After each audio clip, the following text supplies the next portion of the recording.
Hi there! In this video, I'll give you a quick guide on how you can recover your Roblox account without email or phone. So here's how you can recover it.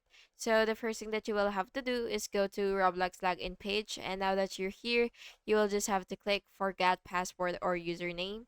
So just wait for it to load. And now that you're here, you will just have to you will just have to select can't access email or phone once you enter your username. So, for example, let's type our username and just wait for it to load. So as you can see, you will have to enter your email here.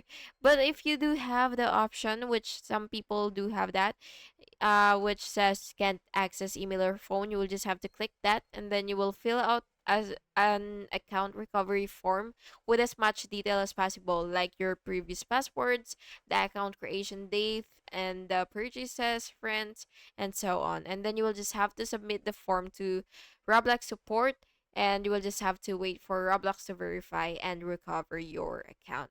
And yeah, that's basically just it, and I hope you found this video helpful. And if you did, please make sure to like and subscribe for more videos like this. Thank you and have an awesome day.